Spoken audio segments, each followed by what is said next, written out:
Hello everyone, and today what we're going to talk about, I'm actually going to do a podcast, a story, to see how a podcast does.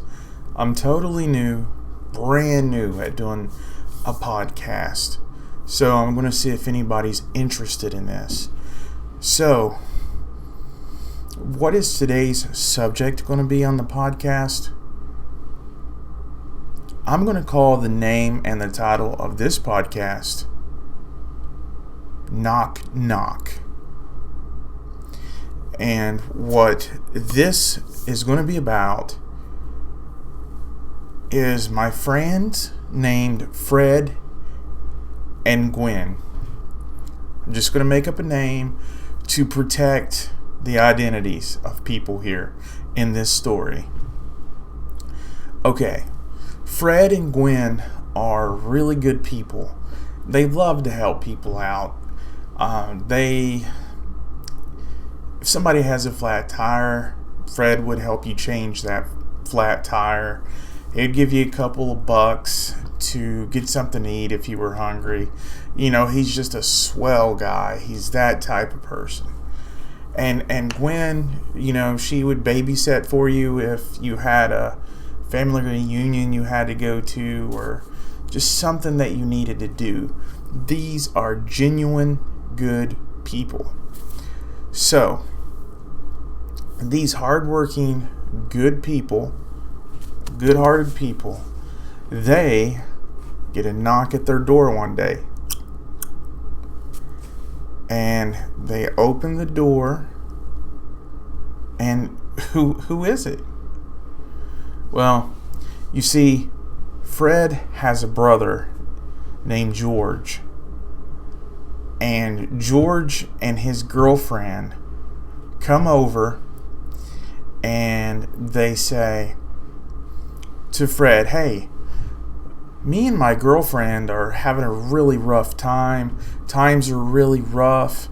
I can't find a job, you know. Can we stay over for maybe 2 days?" And, you know, Fred thinks it over, and he talks it over with Gwynn, and he says, And as Fred and Gwynn talk this over, they come to the realization that they're going to let Fred's brother George stay over with his girlfriend. So they make a room for them in an extra room that they had in their house. Now, a little bit of background about George, Fred's brother, is they're really nothing alike. One is hardworking, one is a go-getter, one is motivational. That's Fred.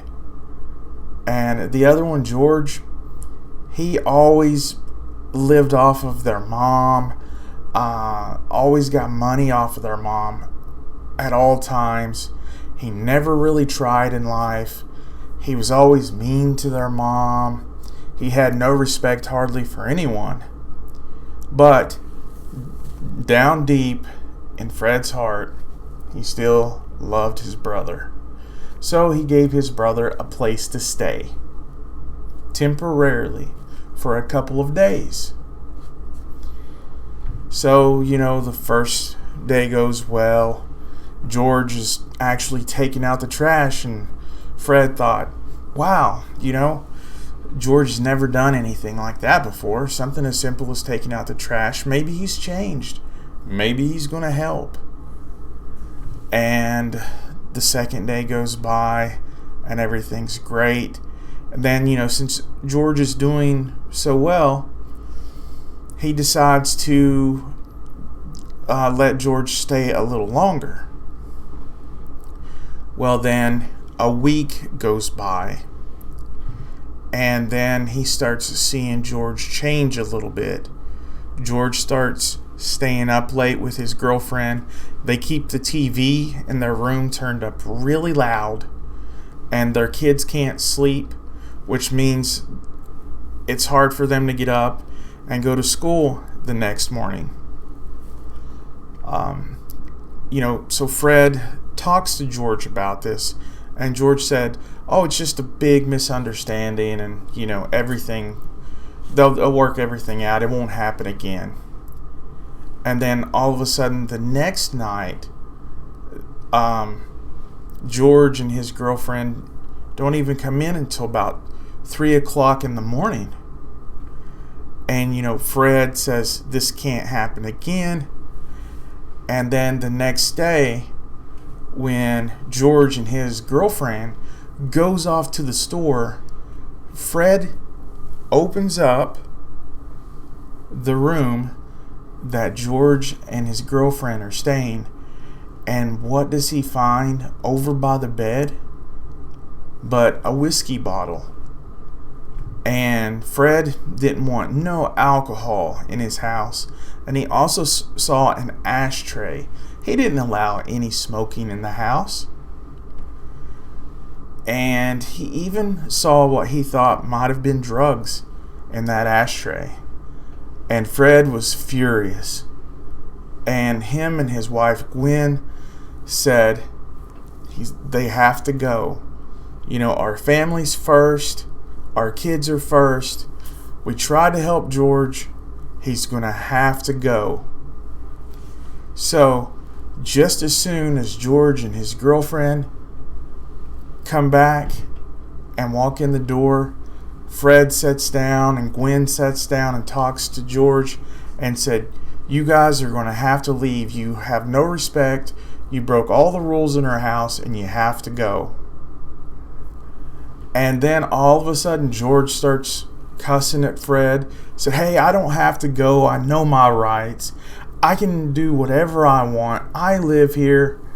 This is as much my house as it is yours." And Fred said, "This is my house. I have paid on it. I have a job. I have a mortgage with the bank. The deed is in my name. This is not your house, George." So then George calls the cops on the phone. And then about 10 minutes later, you'll never guess what happened.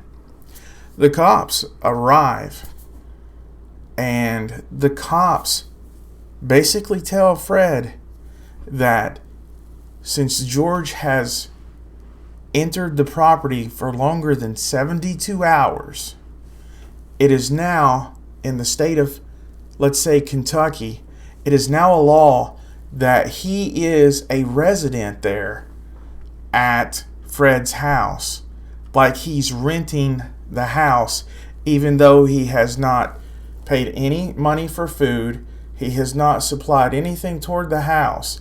The cops cannot differentiate if he's been renting there or not. They can't decide who's lying and who's not, even though Fred's name is on the title of the house. So then, guess what happens? Fred has to put up with George staying there that night. The next day, he goes to the police department. He shows the title to the house, and he says, "Hey, this is my house. My brother, I gave him a place for a couple of days to stay, and he's disrespected me, and I want him out of my house."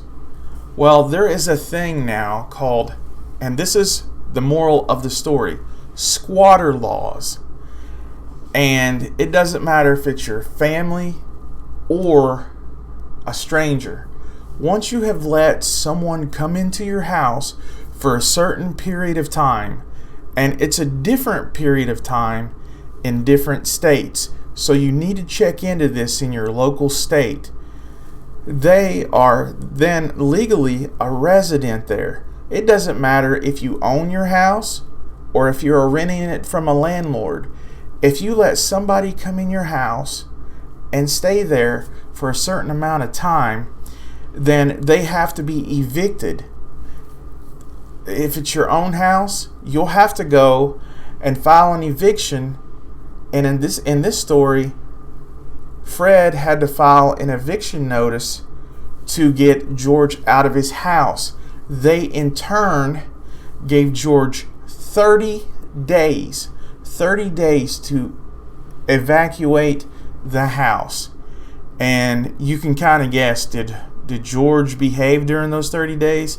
Did he make it easy for Fred? No. No, there was the partying. He came in drunk. He played the radio loud. It was living hell for those 30 days. But finally, after paying the lawyer and filing an eviction notice, cost a little over $1,000 for Fred.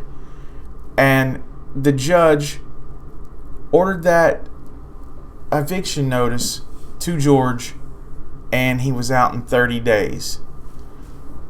In a follow-up, he followed a no trespassing signs he put all around his house, and he made sure that George knew that he was never welcome back in his house. He even got a protection order against George and his girlfriend so that they could not be allowed within 1,000 feet of the property. And then he learned to follow tips to put up the no trespassing signs, private property. Another tactic that a squatter will do, they will try to send mail to your house. If you get the wrong mail, if the wrong mail comes to your house, just send that back as fast as you can. Go give it back to the mailman. Go take it back to the post office, because that is another bait and switch that a squatter will do.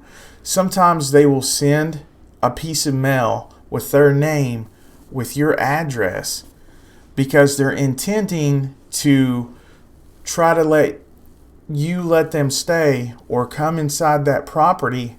And then when the cops show up, that is one way they can show a cop in a story that they live there. They will show them a piece of mail with their name on it. There's all kinds of trickery that these squatters do. And actually, in some states, in abandoned houses that are abandoned, squatters call them bandos because they're abandoned properties. Squatters can actually live there, and then after so many years in certain states, they can actually own that property with squatter rights. It doesn't make any sense to me whatsoever. And I think these laws should be updated and amended. I mean, it makes people being a landlord, it probably makes people think twice about being a landlord if they have to put up with squatters and, all of these people destroying their houses. Because I can imagine that if people are there for free and then a judge gives them 30 or 60 days to get out, do you really think they're going to take care of someone else's property and knowing that they're going to have to get out in a certain amount of time? No, they're going to destroy that property. And a lot of times they're not held responsible, and the owner of the property has to eat that cost. So that is the moral of the story of knock knock. When someone is knocking at your door, be sure that you know who they are and that you can trust them. Because even some people, in this case and in this story, someone in Fred's own family betrayed him and became a squatter. It doesn't have to be your family. It can be a stranger. It can be anyone. And people will act a certain way, like they're homeless or they need help, or they will act like they will help you. They will do or say anything to gain access to your house. So I tell this story so that you can be the judge of who you let in your house, and know that the laws are different in every state. Some you just have to let in for no amount of time. If they're in your house, they're in your house. In some states, it's a couple of days. In some states, it's a week. You want to find out what the squatter laws are where you live, and don't become a victim of these people taking advantage of a kind-hearted person.